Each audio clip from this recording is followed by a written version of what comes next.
So we're going to talk about infrared spectroscopy, or what we call the IR.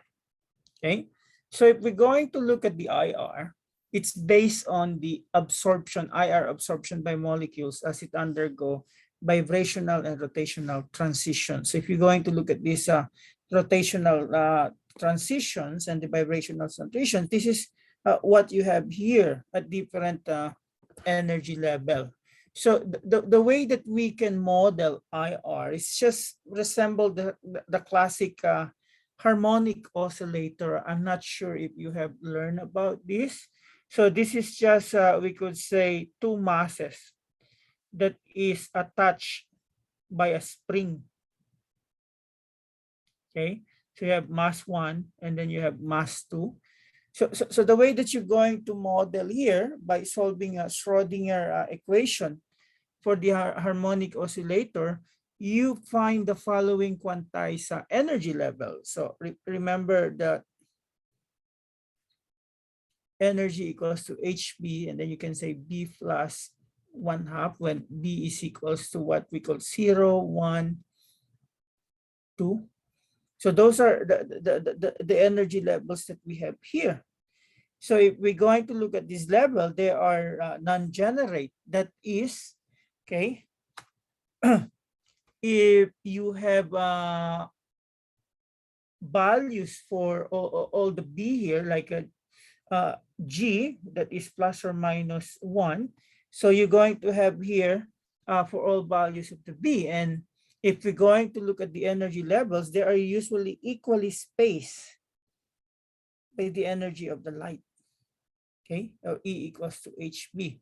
And the energy here of the lowest state is not 0. It is what we call the 0-point energy. Okay, and if you look at this 0-point energy, so you could just put it like this one. So that's we could say the oscillator, classic harmonic oscillator. So the way that you look at the IR radiation, it is in the range of 12,800 to 10 fair wave number, or an absorbance around 0.78 to 100 micrometer. Okay, so we look at the IR in terms of the rotational transitions, and they have small energy differences, like around less than 100 per centimeter, or a wavelength that is more than 100 micrometer. So the way that we look at the IR radiation here, there's a vibrational transition that occur at higher energies, and the rotational and the vibrational transition usually occur together. So if you have a typical IR spectrum for organic molecule, what you usually see there is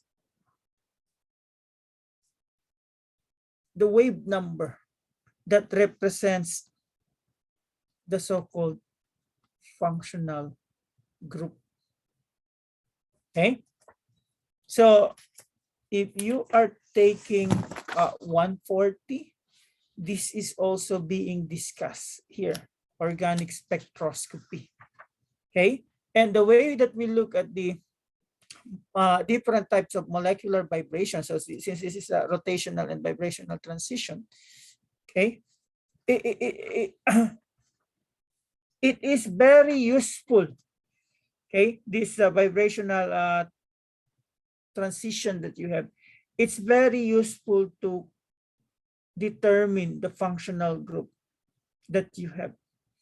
So if you have an IR spectrum for an organic molecule, you can expect it to have more bands compared to the UVBs and the fluorescence that we have already discussed, and even the phosphorescence. And as you're going to look at here, the bands are a little bit sharper compared to the one spectroscopy that we have discussed, molecular spectroscopy. They tend to be broad or broader. Okay, and the pattern is distinct for a given molecule, except for those so-called optical isomers. Now, it is a very good qualitative tool because it's used for compound identification or group analysis, because the one that it usually analyzes functional group.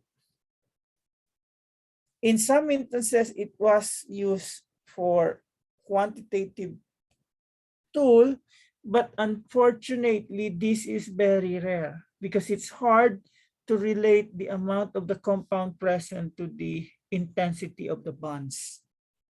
If you can make that relationship, you can use this for quantitative tool. And in most, the spectra usually shown the percent transmittance instead of the absorbance.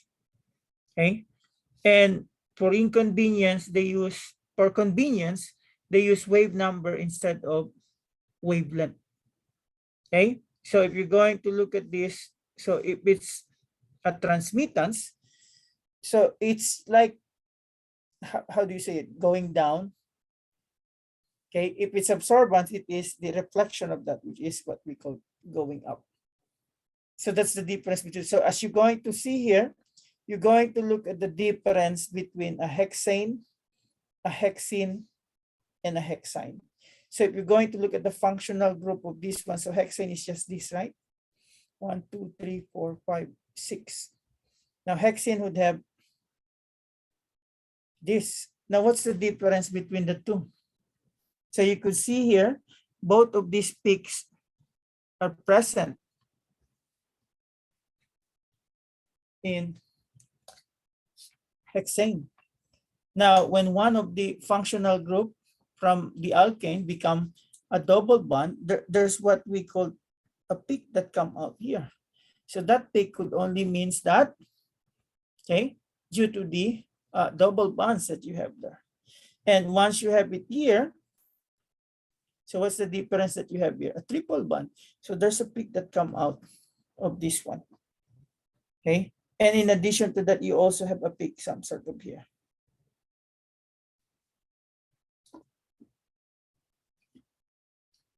Okay. Now, if we're going to look at the types of the vibrations that we can have the band stretching or the band bending. So the band stretching, okay, it's just the movement of this, what we call atoms within a molecule. So if you have a symmetric, it's just like arrow going out and then arrow going in, like this one. And if it's a symmetric, you're going to do it like this one. Now in the band bending that you can have in-plane rocking, in-plane scissoring, out-of-plane wagging, and out-of-plane twisting. So if you have in-plane rocking, it's just like that. Okay, and if it's in-plane scissoring, it's like this. Now if it's out-of-plane wagging, okay, most likely it will be like this one. And if it's out-of-plane twisting, okay, you can do it like that one. So that's the different, we could say, type of molecular vibration, or I think I have some movement that we can see here. So the symmetric, the asymmetric, the in-plane scissoring, okay, the in-plane rocking, out-of-plane wagging, and the out-of-plane twisting.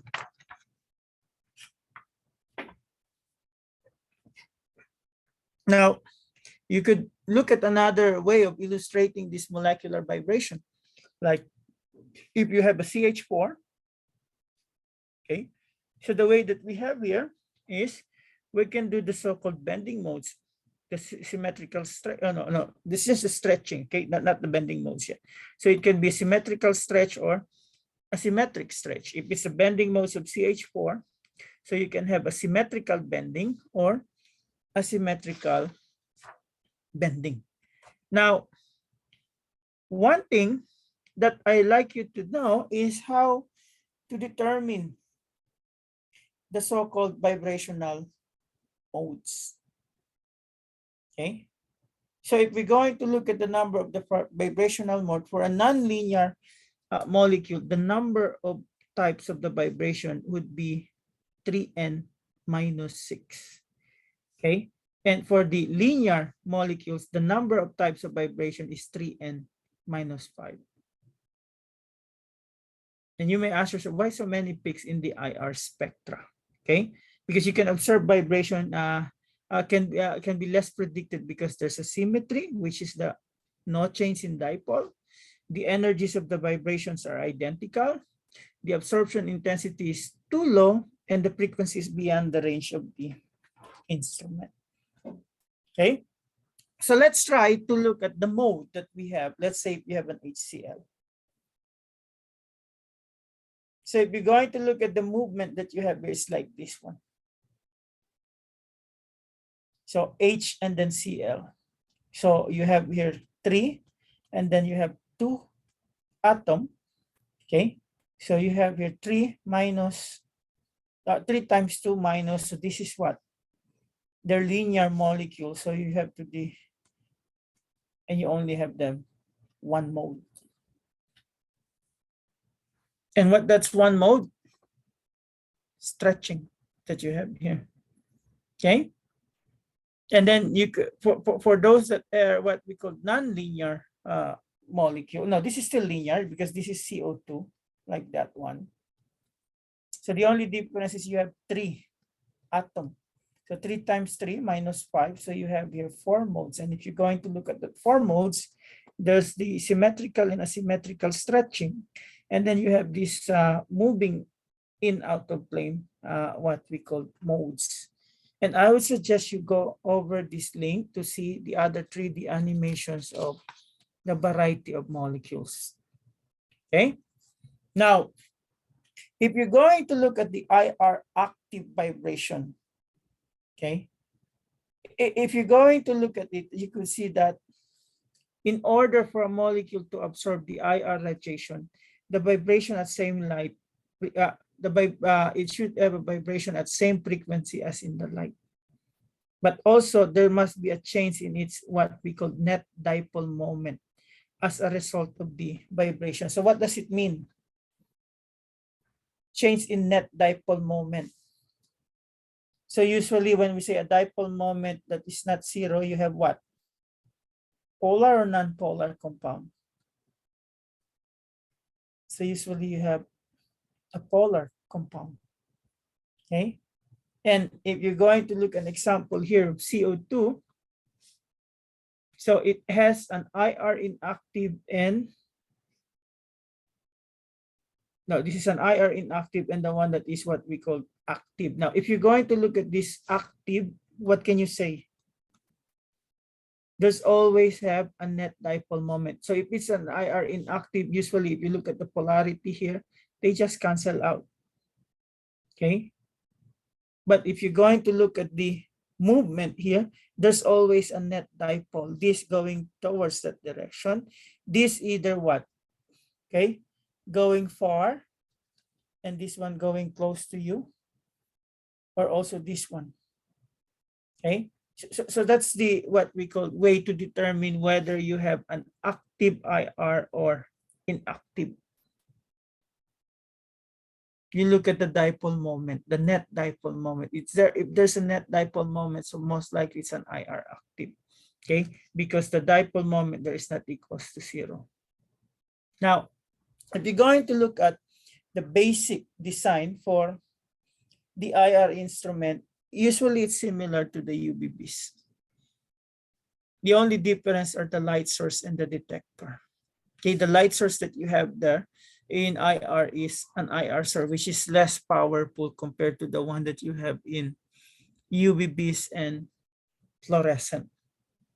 Okay, in the optical instrument portion, you were shown the what is the source of the IR, and it's one in a longer region compared to the visible region.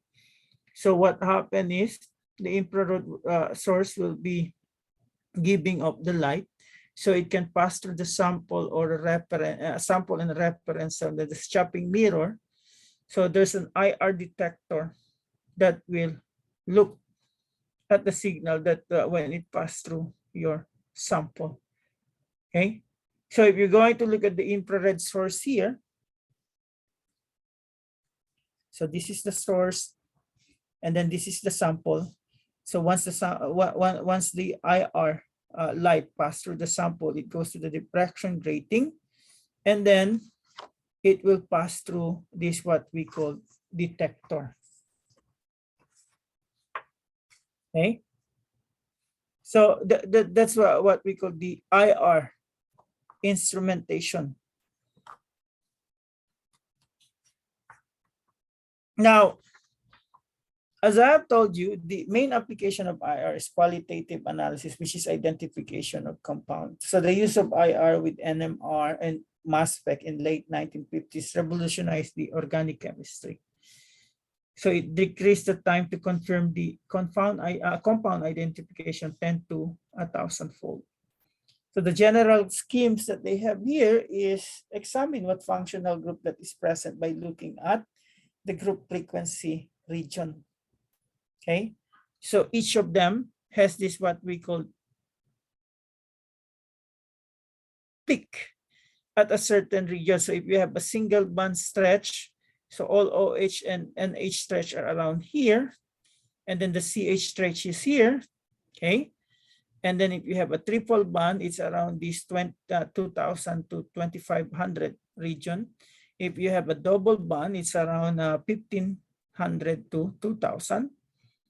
And then if you have bending or rocking, okay, that's around this thing. And you always have this fingerprint region that has this skeletal vibration.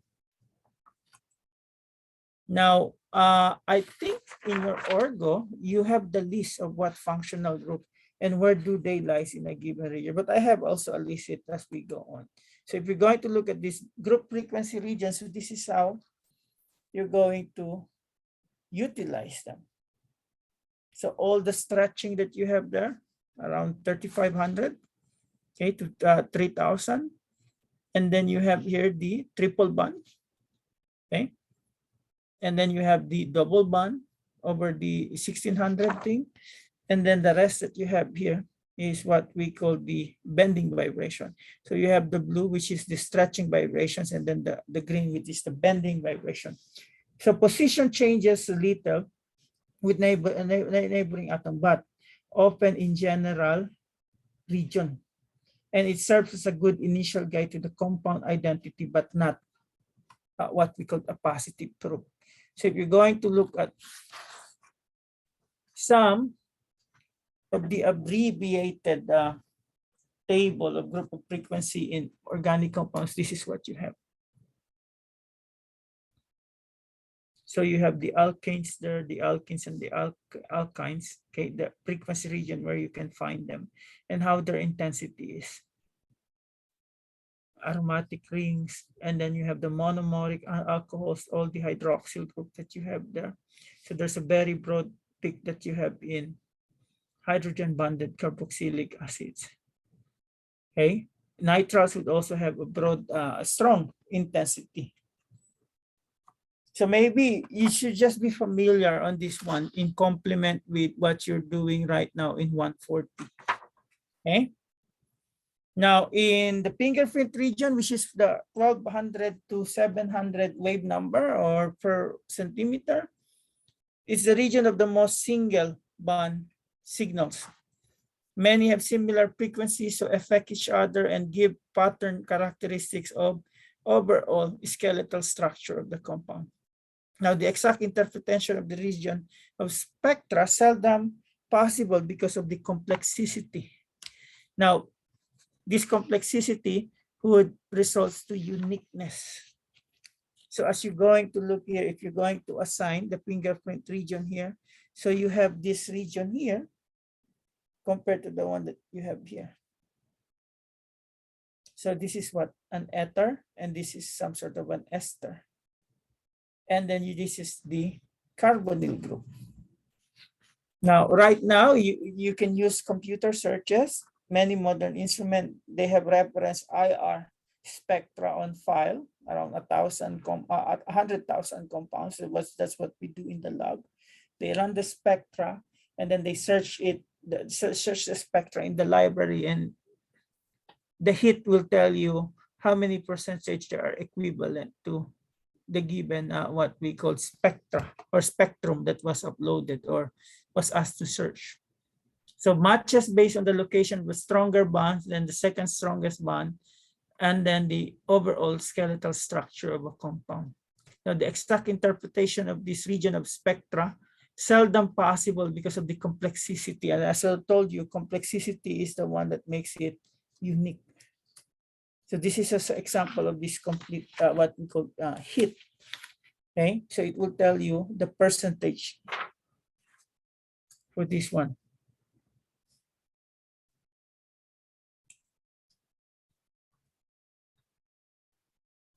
So as I've told you, this IR spectra, this is usually used for qualitative analysis. You seldom use it for quantitative analysis. Okay, and these are just some of the reasons. It's not as good as UVBs in terms of accuracy and precision. It has more complex spectra.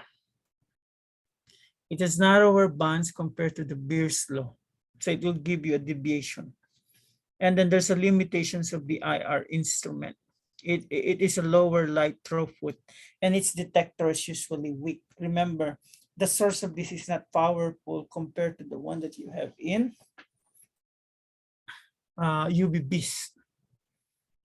And another thing that hindered it to be a good quantitative analysis is it has a high background IR. It's difficult to match reference and the sample cells. So the sample cells in IR, they are not usually cuvettes. They are not usually made up of glass or quartz. Okay, they are usually made of the so-called cell windows. It can be NaCl, KBr, or you can use what we call silver chloride if you have aqueous solution. Okay, and the molar absorptivity is not as unique as the one in the UVBs. It can change and it's commonly observed. Okay, but there are what we call one application where this can be used in quantitative analysis, and that's in the determination of the air contaminants. So they were able to find the concentration of some of these air contaminants like CO, methyl ethyl ketone, methyl alcohol, ethylene dioxide, and chloroform. Okay, so they found out at a given concentration, it gives a relatively low error or a low relative error. Okay, so usually if we have IR, this is the way that you analyze them. So without knowing what this structure is, okay, or we could say, given this structure, I'm not going to give you a spectra and then predict the structure. So most likely, if ever you're going to work on problem like this, okay, I will give you the structure and the spectra, and it's up to you to assign which functional group is responsible for a certain peak. So the one where you're given the spectrum or the spectra, the IR spectrum or spectra, and you predict the what we call formula or structural formula, I leave it in 140 because that's where it's really useful. So here, if I have this what we call structure with the given spectrum, so that one, since it's between 2000 and 2500, I'll assign it to the 111, the nitrile or the alkyne group. Okay, and then this one, this is the region of this so-called double bonds or what we call the ring modes. Since you don't see any peaks around that, so that means you don't have any aromatics there. No ring modes, no benzene ring. Okay. Now, this peak that you have there around 3000, I could say that is a CH stretching. So how many types of CH do you see here? So there's a CH3 here. And then this one also.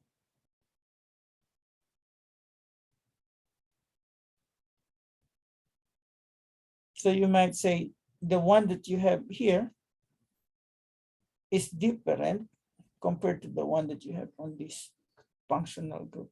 So that's just how you're going to assign the functional group in the peak that you can observe in IR spectra. Okay. Now we're going to go to the next one. which is the Raman spectroscopy. So this is also a vibrational spectroscopy, and they said Raman complement with the IR spectroscopy. I have experienced both using the Raman and the IR. Okay. Now, the way that this Raman spectroscopy works, this is not absorption. Raman works when light is scattered. So the way that it works is radiation at a certain frequency scattered by the molecule, which shifts in the wavelengths of the incident beam. I think I have a video on how the process of the Raman spectroscopy, or the mechanism of the Raman spectroscopy. I'm going to post the link for that. Okay, so the way that you look at this, the observed frequency shifts are related to the vibrational changes of the molecules, which is associated with the IR absorbance. So the Raman scattering spectrum resembles the IR absorbance spectrum. Different mechanism, but the same information that you can get from them. So that makes them a very good complementary methods. So you use it when one condition is not applicable, okay, due to the advantage or disadvantages of both of one of the methods. So if you have an IR and the Raman, both of them deals with the vibrational mode. So in the IR, we look at the change in the dipole moment. Okay. Now in Raman, we look at the change in polarizability. So if you're going to look at this, okay, so there's an excitation of molecule to excited vibrational state when you have the IR, but for the Raman, it's a momentary distortion of electrons distributed around the bond. So this is where the complementary portion of the both methods come in. So IR is for the asymmetric vibration, while Raman is for the symmetric vibration. So IR is inactive in symmetric vibration, while Raman is inactive in asymmetric vibration. So if we're going to look at the mechanism or the basic principle of the Raman, okay, you have here also the scattering of the light. So when light is scattered by the sample at various angles by momentary absorption to virtual state or re-emission. So you have here the so-called virtual states. So what happened, okay, if light is going to be what we call absorbed, scattered, so it goes to from a ground electronic state to a virtual state. And that energy that is absorbed by the molecule from the photon of light, they're not quantized. Now there's infinite number of these so-called virtual state. Now, if from the virtual state, it decided to go back to the ground electronic state, okay, you can call it the Rayleigh scattering. Now, where does the Raman scattering comes in? Okay, so it has something to do with the stocks and anti-stocks. So here, from the virtual state, it can go back to the ground electronic state. So the delta E that you have there, that refers to this what we call energy difference during the scattering that you have. So if you're going to look at it again, it can have an elastic or inelastic collision. Okay, so some scattered emission occur at the same energy while others return in a different state. So this is the what we call energy level that you have. Now, if you look at the different states, so you have a ground electronic state there. So whenever there's no change in energy, you have this so-called Rayleigh scattering. The amount of energy that was what we call applied is equal to the amount of energy that was uh, generated. So it's from here going back to that. Okay. So there is no net change in the energy. So we can say that's an elastic collision. However, okay, if there is what we call a net change in the energy, wherein there's an unequal energy that comes in and went out, okay, so you have here an inelastic collision between the photon and the molecule. And if you're going to look what happened here, okay, that gives you these changes here. So where this thing happened, it's around here. So when you have this and then this one, while the other one, okay, you can have it in terms of this whole thing still here, but going down over there. Okay.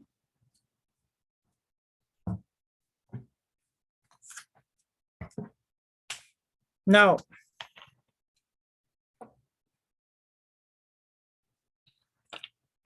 let's look at these two types of Raman scattering. So this is the Stokes scattering, and this is the anti-Stokes Raman scattering. So if you're going to look at that, this is just equals to the light and the difference of the delta E. Okay. So the way that we can look at this is, I think just to clarify, so this is the energy that you have, and then it went there, and then from that it goes here, and then it just end up at this ground electronic state. So that's your delta E. Okay, so you're missing the delta E because the amount of energy that you have is higher compared to the amount of energy that went down. Now for the anti-Stokes that you have here, so it's this one, and then going all the way there. That's why you have this delta E. So that's an additional delta E. Okay, so usually this positive negative delta E, that's the energy of the first vibration level of the ground state, and that is your IR, vibration absorbance. Now the Raman shift or the Raman frequency shift and the IR absorption peak frequency are what we call identical. That's why I told you they are complementary with one another. Okay. Now, if you're going to look at the results Raman spectrum here, so you could see the difference between the two.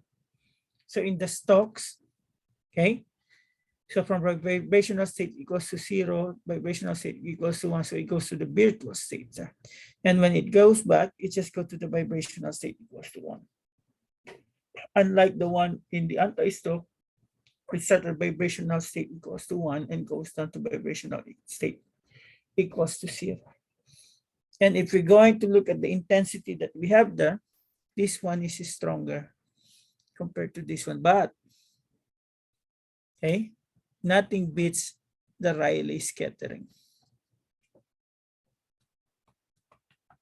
Now, if you're going to look at the intensity of the Ramans, like they are so low. Okay, and if ever there's a fluorescent materials that interfere the reading, what will happen is you won't see the Raman scattering. It will wipe out the presence of the fluorescence compound, will wipe out your Raman scattering. Okay, so what do we get from the Raman scattering if we're going to look at the active Raman vibration? So as I mentioned before, there's a need in change in polarizability. So the thing that you need to remember, IR is changed in net dipole while Raman is changed in polarizability. So that's the take-home message that you have, at least in this part. Okay, and we could say polarizability is related to electron cloud distribution. So remember this one? This is inactive in IR, but the Raman makes it active. Okay, and the asymmetric stretching that you have here, that's IR active, but it is Raman inactive. That's why they complement one another. Okay, so there can be cases where vibrations in both IR and Raman are also possible, like in SO2, which is a non-linear molecule. So in general, the way that they look at it, IR tends to emphasize the polar functional group, and the Raman emphasize the aromatic and carbon backbone, the C double bond O, or C double bond C, CH2, etc. So the Raman does not see many common polar solvents, but it can be used with the aqueous sample, and this is one advantage of the IR. Okay, and the Raman frequency range would be from 4,000 to 50 cents wave number, based on the stocks and the anti-stocks, and you've seen them already earlier, this so-called IR region. Now, if you have a comparison of the Raman and the IR spectra, so I'm going to look at this. So this is mesitylene. So the IR is in the transmittance mode, while the Raman is in the absorbance mode. Okay, so try to look at the peak that you have there. Some peaks are common on both of them. When I say common, you can see them both at a certain wave number. Some peaks are gone, like this one. You don't have a corresponding peak for this. Okay. Now, if we're going to look at the instrumentation of the Raman, it's a little bit similar to the IR. Okay, so this is the design that you have. So Raman, because of the low scattering that you have, it should need a very powerful light source, and the main light source that it has is the laser. So once you put the laser pass through the window, there's a mirror that you have there, and it passed through the subject compound. Okay, you have a scatter error, a scatter collector mirror, excitation collector mirror, and the spectrometer entrance.